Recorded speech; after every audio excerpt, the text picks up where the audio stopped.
Welcome back, Radical Ones. This is Ryan Hunter, and we are back with more Christmas delights. Back again is David as co-host. Hi, everybody. We're in our second week of December, and what says Christmas more than 1988's Pee Wee Herman Christmas special? I don't know, but we're gonna find out. I'm sure there's countless other things that do say Christmas, but... I just keep thinking of him in Buffy the Vampire Slayer, the movie. Oh, ow, oh, ow. Besides the Playhouse, really, wasn't his other role really just that vampire in Buffy? His other role was touching himself at an adult theater. That was his other role. When Ryan thinks of 1988, he thinks of Pee Wee Herman. And we're not talking the Pee Wee Big Adventure movie. We're talking Christmas Eve. Well, what was it actually called? What was it actually called? This is called Pee Wee's Playhouse Christmas Special. Okay. Appropriately named. Pee Wee Playhouse Christmas Special. So it is a Christmas television special based on the American Saturday morning children's program, Pee Wee's Playhouse. The special is a variety show that features a number of celebrities, as well as several musical numbers, educational segments, and segments commonly found in the show. Also some very... Wait, what's that sound? Is that Conky 2000? Conky 2000! Ready to Is it assist a you. message? I feel like something's coming through on the magic screen. What is it? It's a message from Rob. Oh my god, it's Rob from Brunch with the Hollowells. Hi, Rob! Hi, Rob! Hey guys! Hey boys and girls! Yes, it's me, Rob. I'm here with the secret word of the day. Today's word is Feruza. Thank you so much. So that's our secret word, everybody. If you hear that, wherever you are, scream real loud. Hey Ryan, so in the remake of The Craft, the witches actually find a picture of Feruza Balk. There you go. Scream real loud at Ryan because he doesn't know how to pronounce her name. That's exactly. Pee Wee Herman was really pretty big deal in the 80s. Yes, he was. He had dolls. He had Big Top Pee Wee. He had Pee Wee's Big Adventure. He had a Christmas special. And Pee Wee's Playhouse ran 5 seasons. Until he touched himself inappropriately. 5 seasons with 45 episodes and a Christmas special. So it is Christmas Eve of 1988. And Pee Wee is at the height of his career. He is putting together a Christmas list for Santa that is out of control. He's definitely being greedy. And if you listen to it, this is one of multiple lists he's already sent. Isn't that crazy? So he's just super greedy. Reba the mail lady. So Reba comes in and she's delivering him a present, which turns out to be fruitcake, right? Yeah, so that's the running joke in the rest of this special, that everyone is giving fruitcake out to Pee Wee. Have you ever had fruitcake? No, I was gonna ask you, have you actually had a traditional fruitcake? I have bought 2 fruitcakes. There's 2 fruitcakes right here. Yeah, exactly. How dare you? Listen, Veruca, knock it off. So I've had it, but it's very dense. It's extremely sweet, and there's a lot of, like, I don't know what they would call it, like citrons and candied cherries and stuff. Like very, like, you know what a maraschino cherry is? Like when yes. but it's like, it's almost like it's like hard and made into like a date. Does that sound right? It's candied, probably super duper processed dried fruits in it. Most over-processed fruits you could think of. So I bought 2 fruitcakes, and this is many, many, many years ago. I put them in a freezer because I figured I was never going to eat them. I almost think that I was influenced by the whole Pee Wee thing because I'm like, when someone comes over I don't like, I'm going to give them fruitcake. So I ended up being hungry, being poor. So I decided to open up the fruitcake, and I started eating pieces of cold fruitcake, and it was actually extremely sweet. That's all I can say. It wasn't was like it good? gross. I mean, this is a running joke, but it wouldn't be something that I would normally. I've never had one since then, and I wouldn't suggest it, but I'm not sure where the tradition is. I wouldn't suggest. Unless you like super dense, overly sweet, over-processed food. Like, that's how I described it. It's almost like the spam of cake. I know, to me, that's what it was like. I don't want to offend anybody who has, like, maybe their grandmother makes a traditional fruitcake, but I would imagine that... Well, these are more processed, right? Yes. If you're grandmother's making it, it probably will be better. So a little history about the fruitcake. The name fruitcake can be traced back as far as the Middle Ages. The recipe includes pomegranate seeds, pine nuts, and raisins that were mixed into barley mash. Honey, spices, and preserved fruits were added during the Middle Ages. Crusaders and hunters were reported to have carried this type of cake to sustain themselves over long periods of time far away from home. So there just goes with that it's gonna last long, it's hearty. It's the granola of cakes, I guess. I don't know, like, it's not a Cliff Bar, I can tell you that. No, it's not a Cliff Bar. And then in America, fruitcake is traditionally with fruits and nuts. Most American mass-produced fruitcakes are alcohol-free, but traditional recipes are saturated with liquors and brandy and covered in powdered sugar, both of which prevent mold. So these things were meant to last for a while then. And our last note is that December 27th is actually National Fruitcake Day. So it's after Christmas, so I'm assuming that everyone's gathering these fruitcakes that they had gotten on the 27th and maybe burning them. Oh, they're burning your picture because you can't say Veruza Balk. Veruza Balk, breathe again. Veruza Balk.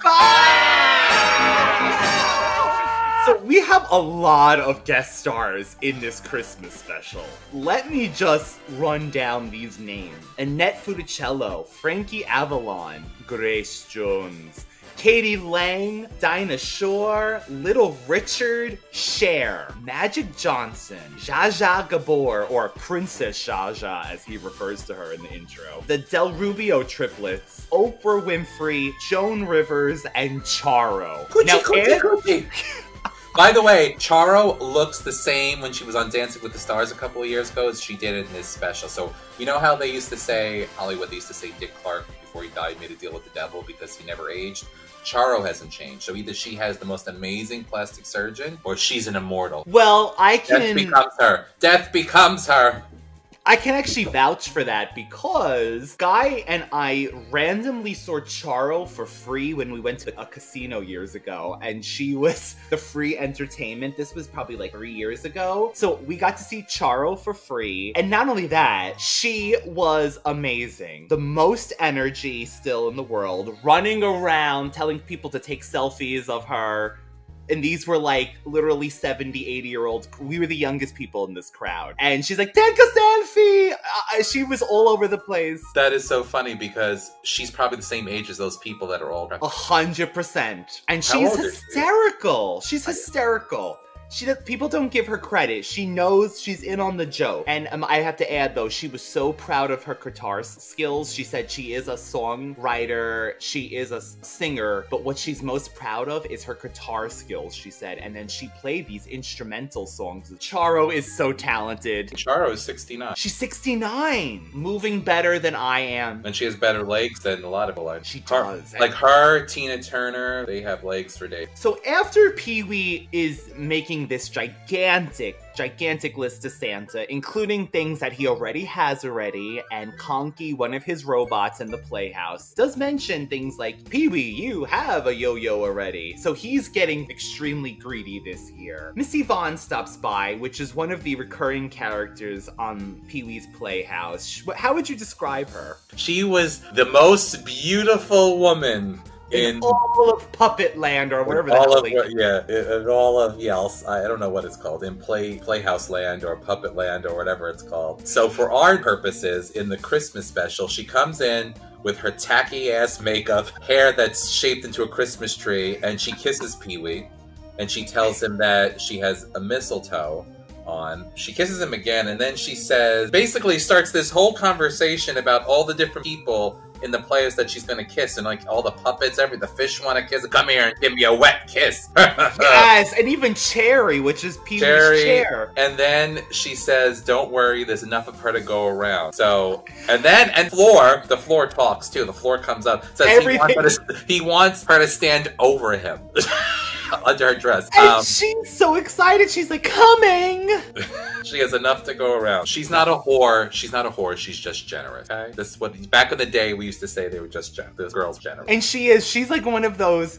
And I don't mean this in any disrespect. She's an older woman, right? I mean, she's an older woman. She dresses very youthful. I just think it's funny that there's so much like innuendo about that, but obviously as a child you wouldn't know about that. And it's all innocent. She's gonna just kiss people under the mistletoe, but that's right. And she's kissing them on the cheek. But when the floor says, "I want you to stand over him," she's wearing a very, open dress. That's a little bit funny, but anyway. I mean, it's even pushing it at that time, even in the 80s. I mean, yeah, it goes over a kid's head, of course. We didn't notice this at the time, but... Well, it's really funny, and this is something that just an ongoing theme for every generation. It's like the generation before, like when you're someone who's looking at something from the 80s and you're late into the 90s or early 2000s, you're like, oh my god, that was ridiculous. That was blatantly, sexual, or that was really offensive. That's just something that, as things age, you just see that they've aged. You see that things that once acceptable or things that have gone over your head or not. When Miss Yvonne does show up with her beautiful Christmas dress and fruitcake for Pee-wee, he also gets a fruitcake from Miss Yvonne. He realizes he hasn't decorated for Christmas yet. And this is where Jambi, the genie, comes into play. Another recurring character on Pee-wee Herman. Which, again, is questionable with the nonsensical, what we thought were kids was nonsensical words. So he says, Mecca lecca hi, Mecca heiny ho, as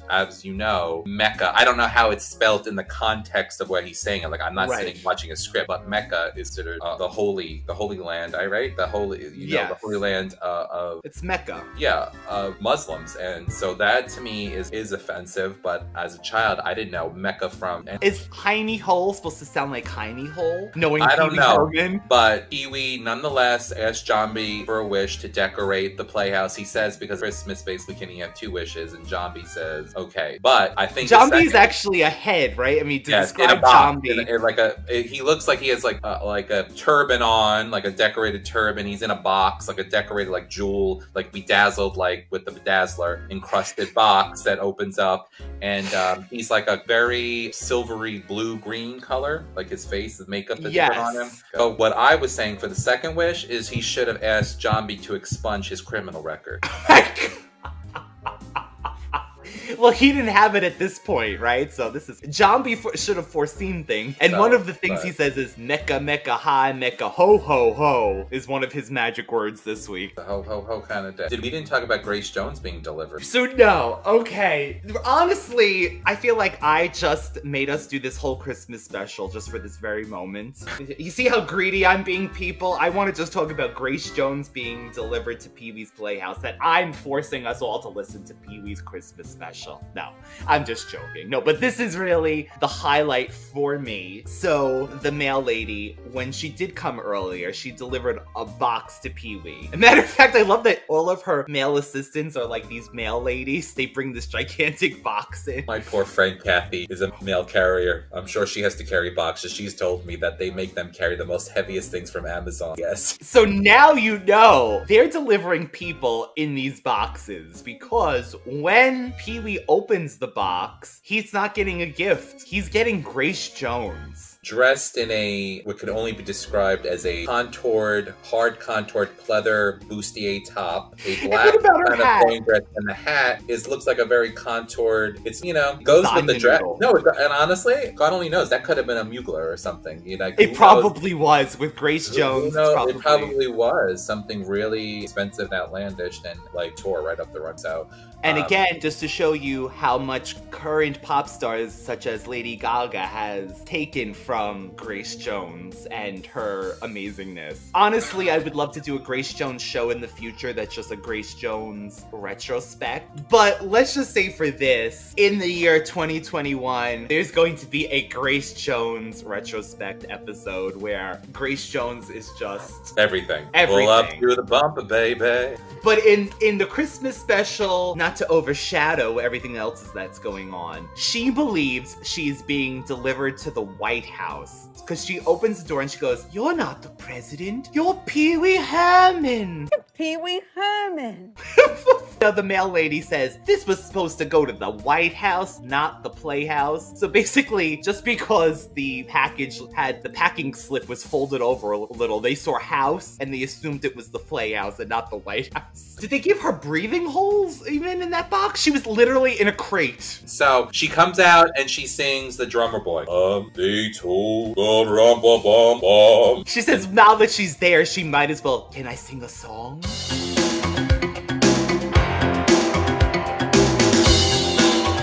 They told me pa-ra-pa-bum-bum,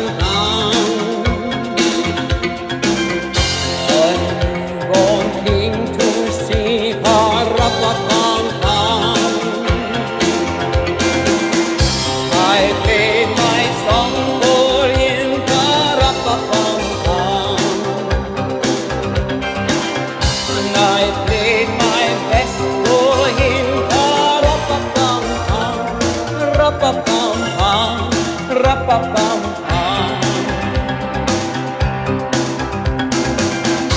And then he smiled at me, ra-pa-pum-pum. Me and my drum, me and my drum. I actually thought it was very, when we think of Grace Jones, very powerful, strong, over the top, or grr, and she was just very sweet, and it brought her down so that the children could listen to her. You know what I mean? Like it wasn't. But that's and she does the like, oh, and here we have, and like she was very nice. And I thought that she's not nice. I'm just saying, like the persona is this very animalistic. Well, yes, and she does a rendition of the drummer boy that fits Grace Jones to the T. I think she sounded really, really good. Really, that really was the good. perfect song for her to sing. I think it was totally on par with Bowie, David Bowie. David Bowie. It was Perry. I think Perry I just want to Cuomo? make sure. Let me just. It wasn't Perry Cuomo and David Bowie. Yes. So, totally online with David Bowie and Perry. As the special continues, Pee-wee gets more visits and more fruitcakes. I think it's time to bring up Frankie Avalon and Annette Funicello basically being enslaved by Pee-wee Herman to make Christmas cards. That's exactly. I have my little notes, my little notes that I have in my little book. I have Frankie Avalon and Annette Funicello are these card slips. So they're making cards with potatoes and toothbrushes and screens. Stamping things, right? Yeah, so Frankie is supposedly cut out a candy cane shape out of a potato and is like stamping the potato in red paint and making like candy cane shaped cards. And Annette has this cut out Christmas tree and she has like a screen, which is, everyone just has a screen lying around their house to paint over. Dips a toothbrush in this green paint and goes over the screen on the paper. It makes a tree shape eventually. And he tells them that they cannot do anything until they make 500 Christmas cards for him. And they said they were hungry at some point. That was my favorite. Yeah, he really throws bread and water at them. And tells them to get back to work. And then he needs 500 envelopes as well to go with those cards. Funny as hell. I'm just going to read off, if you don't mind, some of my notes. Magic Johnson and Magic Screen are related. They're cousins. We found out. Yes, Magic Johnson makes a brief appearance. Well, we also get, at this point, Countess the cow. She visits. She's a local neighbor of Pee-wee. Yes, she comes she is. through like a farm door that he has in his kitchen. Like one of these farm half doors. She's a cow, and Pee-wee gives her a new bell for Christmas, and she gives him fruitcake.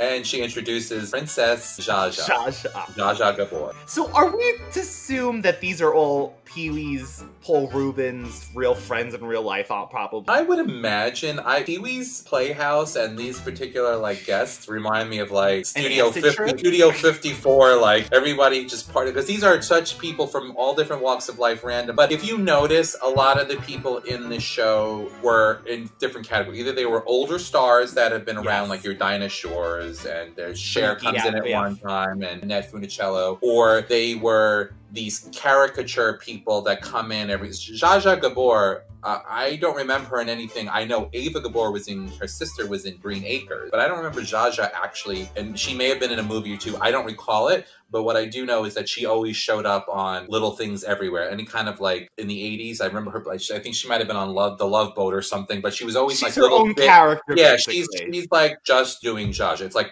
Paris Hilton going someplace. She's just That's Paris. right. She's herself, basically. Yes, exactly. You know. So yeah, he has a bunch of different characters. Where do we want to go with this? I have so many notes, you have no idea. So let's go for it, because my next thing is just saying, and also his Jewish neighbor, Mrs. Renee, gives a short lesson on Hanukkah and the dreidel. He's like, "Hello, kids. It's the Hanukkah portion of the show," and then she gives him a dreidel, and the dreidel spins into the dinosaurs. Like they look like they're like their version of his mice. They're little dinosaurs that live in the wall, and they're Jewish. They're putting up their Hanukkah stuff. They're that was a nice touch. Yeah, for other people who are just, don't get to see their religion, their beliefs represented on a Christmas special. I think that was a nice touch. So I have Pee-wee goes outside and he makes a comment about yellow snow, which is fun. And then he talks about trying to fake out people in the snow. So he uses his footprints in the snow and then jumps into a bush. And then Cowboy Curtis, aka Lawrence Fishburne, which is look for him. This is amazing. That ain't the Matrix. It ain't the Matrix, but Cowboy Curtis's outfit, his hair,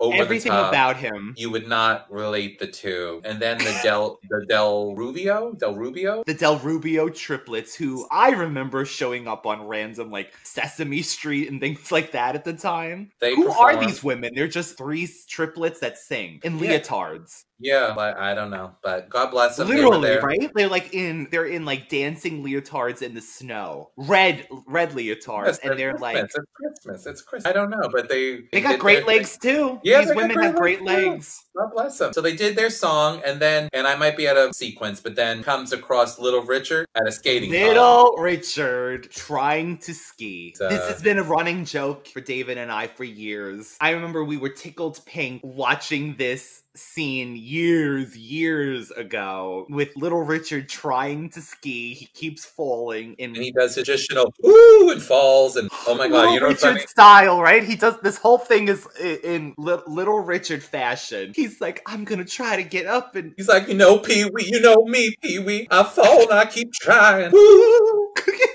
Hey, it's Little Richard on ice. Hi, Little Richard. How's it going? Hi, Pee-wee. Great gosh almighty! Little Richard, are you all right? You know me, Pee-wee. Always fall down.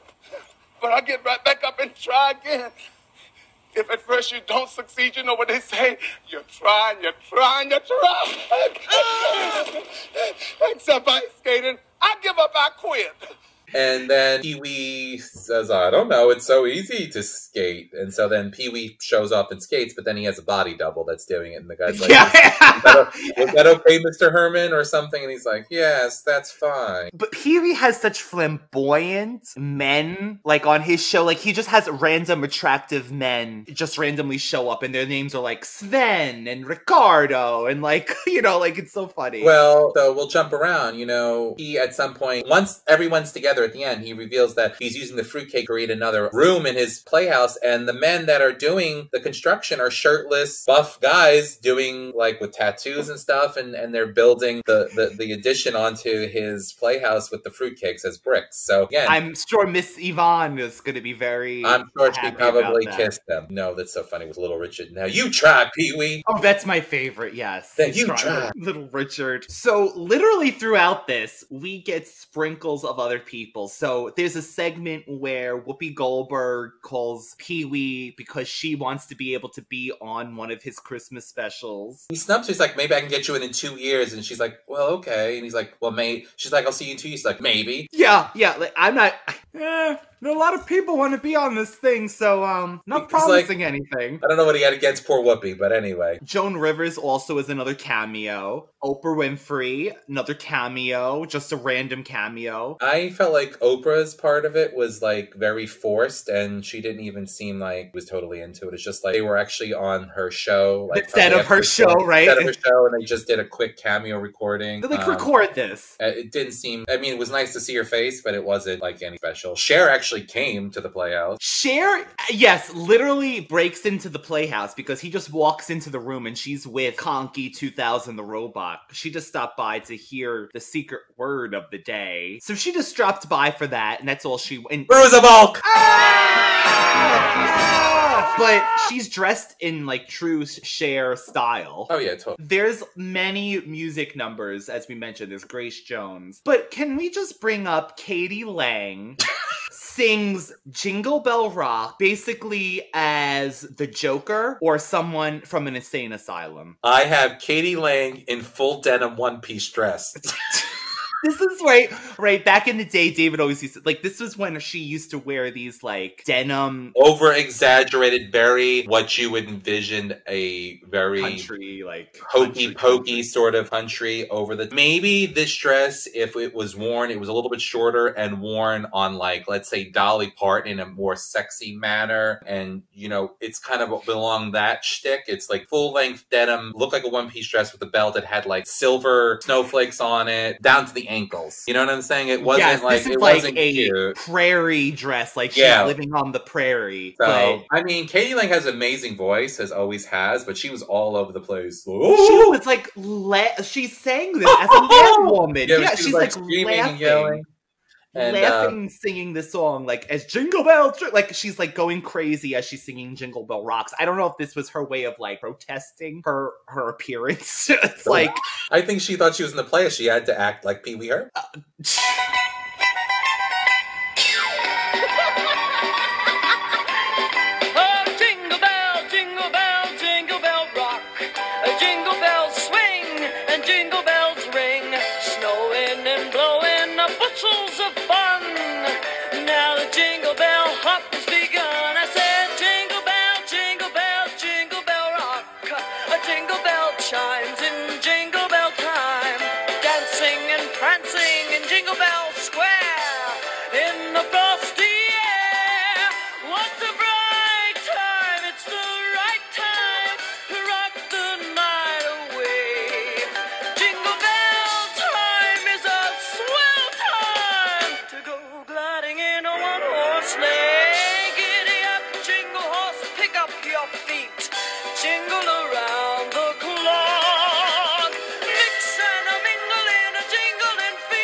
It was the most, it's again, she has an amazing voice, like David said, but it is such a crazy, over-the-top performance. Added with this prairie dress that she's wearing. This really affected you. You're really going in deep with this one. You know what? I literally watched this performance twice just because I could not get over the sheer madness in her voice. Jingle bell, jingle! Like, she was going crazy. Swell time! Yeah, yes! Swell time! Yeah, she's and then they interact with the puppets. Like, Pee-wee has, like, these beatnik, like... Chicky Baby, Dirty Dog. Yeah, they're, like, this band / like, poetry slam people, and she interacts with them at the end. She probably does like drugs. I'm sure drugs were involved in this performance. What's the puppet in the Muppets that looks like a Janice? Janice, the Suzanne Summers wannabe from Chrissy from Three's Company. She could be involved in that. Yes, and she always has her eyes closed. She's like, yeah. She's always high. Not that it reminds me. I love Suzanne Summers. It's just the haircut. I remember Chrissy having those really perfect bangs that the Muppet does, like that yellow. Yeah, on Three's Company. Totally. She's like Chrissy Snow mixed with Carly Simon. So then we also get classic Pee-wee sketches. Like David said, there was the dinosaur family, but then he does have fruit and various objects in his refrigerator that also have fruitcakes. There's also Penny cartoons, which were like a claymation girl with Penny pennies as eyes, but is it like, do you think it's like just like a random child they recorded and they say I don't know, weird but things? the kid, like, right, the kid has got penny eyes, like literally, her name is Penny. She has penny eyes. She has braces, right? She has like that almost like Yeah. like is it like almost like an Elmira sort of like a Yes. lispy sort of and she constantly like, right? Is that who? Yeah, is that how she is? She's got like a weird voice. They also do a story about the Christ child. There's a quick story of the Christ child and the true meaning of Christmas, but it really just goes into them trying to go to the inn and like that's where we celebrate Christmas. It was like it wasn't anything like didn't really explain. And then people was like the true meaning of Christmas. There was the Spanish segment we talked about Charo singing where they break a piñata and she sings Feliz Navidad. Yes. And of course, in the 80s, who else was going to sing this but Charo? Now, he had who was the very well-built, attractive Latin man that had the flowing hair? He was like, is he a coach or something? I think that's Ricardo. He helped Pee Wee hit the piñata, taught him about beating the Ricardo, piñata. he is a soccer star with an apparent medical background. Oh. He replaced Tito after the first season, whoever Tito is. And he's not one of the Jackson 5, evidently. Oh my god. We also get the King of Cartoons, which we can't forget. I love him. Played by Blackula himself, William H. Marshall. The name is Blackula! So William H. Marshall. Was there more than one King of Cartoons? Yes, I didn't even know this. It says there was Gilbert Lewis was season 1 King of Cartoons. I didn't know that. I always pictured. I remember that being 2 different King of Cartoons, but I know that this one 2 through 5. He was Blackula to me, but here's the thing: we're talking about like we talked about like that funny like it being Studio 54 with all his friends. This man was a classically trained actor. He ended up playing Blackula. Now we don't know the backstory about why he or how he played Blackula or to what end. You know, like blaxploitation films were popular at some point, but he definitely gave that character though the like old soul, dignity, yes, and a strong, just an amazing actor. I feel like, but he had to have some freak factor too to be friends with Pee Wee Herman. It's just Pee Wee's eclectic group of people that he knows. Yeah. So he shows a quick cartoon, and a matter of fact, Annette Funicello asked if she could start the cartoon today with the hand controller. Pee Wee had a TV, but King of Cartoons had the hand controller to put the TV on. Well, wasn't he, maybe this is where I'm thinking of, wasn't the very first King of Cartoons, didn't he use a reel-to-reel, carry a reel-to-reel? Didn't he do that? And he said, let the cartoons begin, or something like that. So I think, remember does that make sense? I'm thinking I remember the original was... So is it supposed to be the same person? Or was it like this was the King of Cartoons that took over? He's a more high-tech King of Cartoons because he brings the hand control. He's got a wireless remote. Pee Wee predicted a lot of things. Can we say Zoom calls? He has a screen. He literally has it's supposed to be like a joke telephone on a can, like the classic. It's a can connected to a piece of string can hear somebody. But when he does it, it literally video projects whoever the person he's talking to. It's like video to video. So it's like what David and I are doing now. We're watching each other in 2 different states, but we're recording. So Pee Wee was ahead of the game with that. He also had Dinah Shore singing the 30 Days of Christmas. And he put a mannequin with a creepy that was a great costume that we talked about in our Halloween special, how the costumes used to come in a box and they'd have a plastic tablecloth, and then they'd have this horrible hard mask with a tiny hole, and they would break and they would slice your face. That's exactly the mask. Yes, that's exactly the mask. He put it on like a half body mannequin, and because she's singing the 12. She keeps going. No, it's not the 12 Days of Christmas, because at some point it's like 30 ladies dancing or 20 something. She keeps going and going and going, and it's like an ongoing joke throughout the show. You just keep hearing her every so often singing. Even just going back over these things, these are really funny plot elements that still tickle me. I mean, I'm laughing over these things still. At some point, Pee Wee is beginning to learn what the true message of Christmas is. Although he's initially very selfish, Pee Wee decides to give up all his presents so the rest of the children on Earth and their families and friends can have a Merry Christmas. This is when Santa Claus shows up at the Playhouse. Yes, everybody's gathered, so all the friends have come to the Playhouse to celebrate, and Santa comes down, tells Pee-wee that he has everything he asked for, but that leaves nothing for anybody else, and that the only way that the other people and children of the world can get gifts is if he gives up all of it. So Pee-wee does give up all his gifts, but as his thank you, Pee-wee gets to ride on Santa's sleigh and actually deliver those gifts. That's a great consolation prize. Yeah, and then there's a meaningful ending, which, at least Pee-wee Herman's meaningful ending, he says something to the effect of, he's asked for, like, peace on earth, the best Christmas, and a Happy New Year for everybody. This year so far has been a challenge for a lot of people, including myself, so definitely. I would love a little peace on earth. As a parent, you try to shield your children as much as possible from a lot of the bad things that go on in the world, but, you can't. The mask wearing and everything else is just another sign of things that are going on, not being able to do the things you normally do. So, again, Christmas 2020 is very different from the years prior. Let's say when you were watching Pee-wee's Christmas. We never pictured years ago when we were standing over the floor in a skirt. Or watching Katie Lang in a full denim outfit. Oh my God, Katie Lang, for anyone who's yodeling practically. She's a mad woman. Let me tell you, if you want to watch two things from the Christmas special, Google, YouTube. Pee-wee's Christmas special is available on YouTube, as many things are. It was on Netflix for a while, but it still is. It is still on Netflix? On Netflix? Yeah. My son actually watched it. Oh my God. What did he say? My 6-year-old.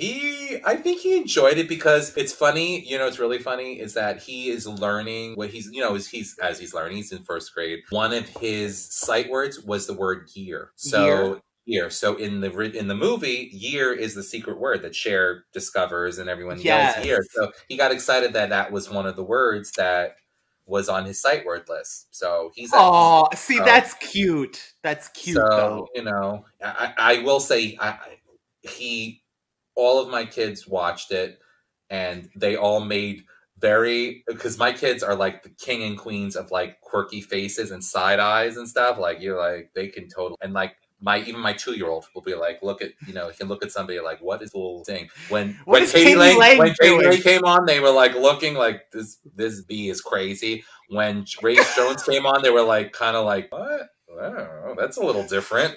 Like, okay. They got the cues. So they are, David's children are summing up basically what someone in the year 2020 might be saying if they're watching this for the first time. Like, they were like, okay, like, what is this? I think what I think, and we talked about this, and I don't know if we talked about this on a previous podcast. Remember I told you about, like, I was trying to share Pete's Dragon? Did we just talk about that? Yes. I feel like Pee-wee's a little different because there's not only cartoon, but there's also puppets, but there's also, like, all these different elements. So I'm not saying it didn't age, but it's maybe aged a little bit differently. Because there is a little bit more interaction. Right. And those things like Conky are physical, like they're whatever you call it. They're made to look like he's made of like a boombox and all these different things. That's a physical thing. And Cherry is an actual chair that moves. So I think it aged a little bit better maybe than, let's say, a cartoon. Oh my God, we've been watching, and it is flashier. Yeah, we were watching. When you were a kid and you were watching like the Disney Channel was the big thing, and they had like old Pluto cartoons. They'd be like, "Hey, Pluto," and then you see Pluto's face as he was a star of the Those are like so old. They were even old though for us. They were old then, and now they're like. They degraded completely. Okay, so next week we are continuing with Christmas, and it's a little He-Man and She-Ra-ish. I have my Peace on Etheria sweater ready, Christmas sweater that you made me a long time ago. So this Christmas special next week is another product of the 80s. We learned that Skeletor has much more going on internally than we might have known originally. You're in for a treat next week. So what did you feel overall? So with Pee-wee Christmas Playhouse special, what was your going away thoughts? We obviously know that you're terrified of Katie. And then I wanted Grace Jones to be featured, basically. So, besides your love of Grace Jones and unnatural fear of Katie Lang, denim-wearing, screaming Katie Lang. Please, out there, if anyone else had the aversion I did to Katie Lang's outfit, Joker, losing her mind performance, please leave it in the comments. Please drop us. Actually, there's a cool new feature that I've noticed on Zencastr that viewers can send us in voice messages that we can add and reply to. Oh my god, please, everybody send in your version of Verusa Balk.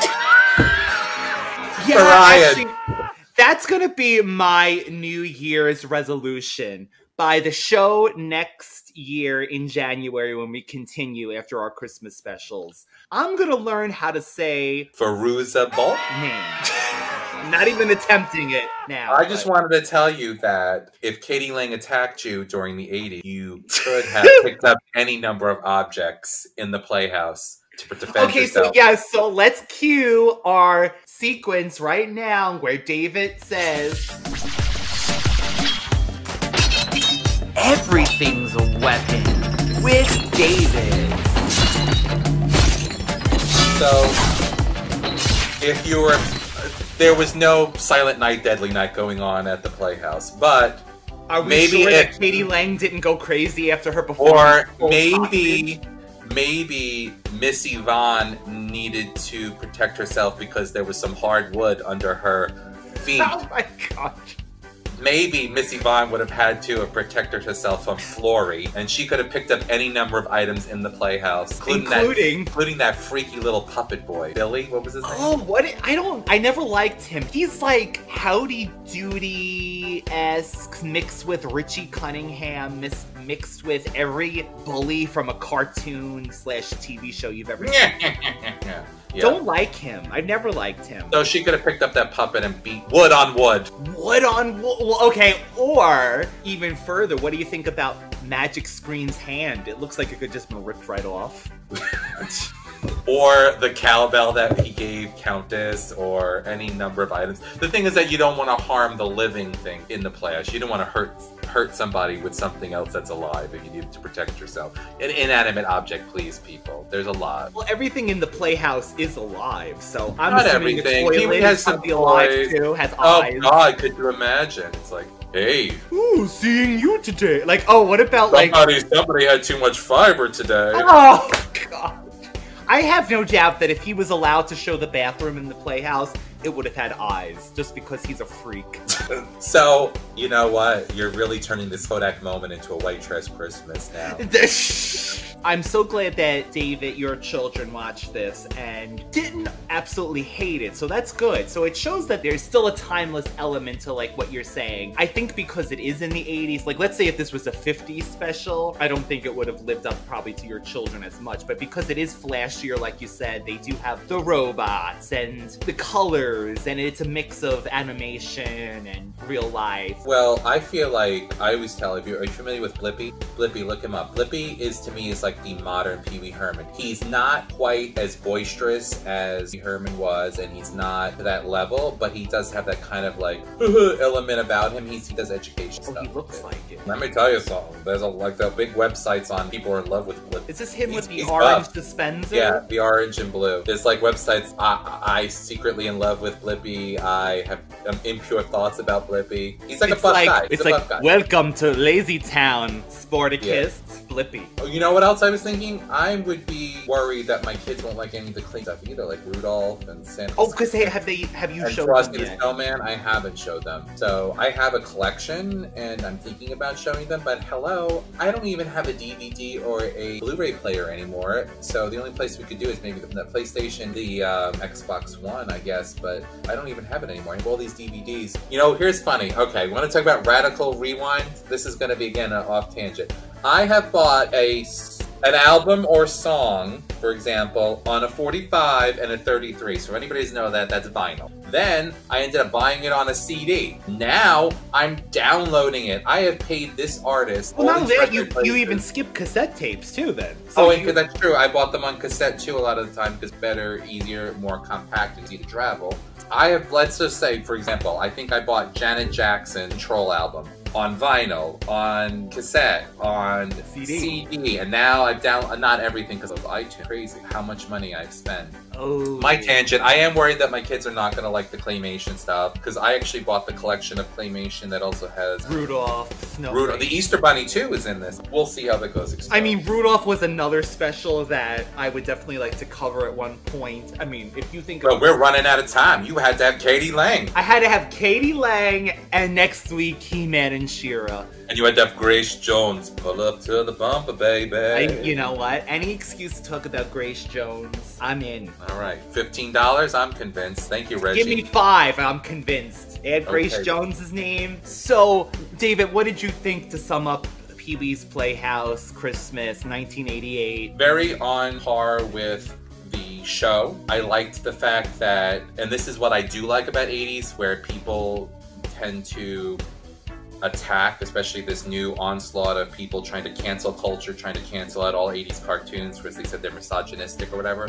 This had at the very end, regardless, had a positive message to relay that about being greedy, about thinking of others. Whether it was toys, about toys and gifts, it still was thinking about others. And that's what I always like. That's what a lot of content is missing. Maybe it's very ABC after school special for everybody and too like peace on earth and save the world and we are the world kind of vibe, but I think that's what the world needs right now because a lot of people are in a really bad place. So I like the fact that there was a positive message at the end and maybe someone will realize, it's not always about me.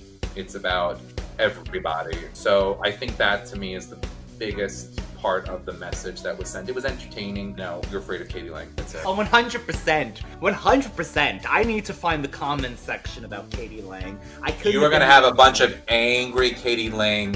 I got a whole army coming after you. I got the bulkies. The bulkies after me. I got Katie Lang fans after me. And I feel like I probably offended somebody else along the way that we're doing these shows. Comet people. The Comet Zombies. Comet Zombies. As well as probably the Sailor Moon American version versus the Japanese fans of Sailor Moon are probably... And I love... all of it. I love all of it, and... So I just actually saw a Japanese version, I don't know, at like 3 o'clock in the morning.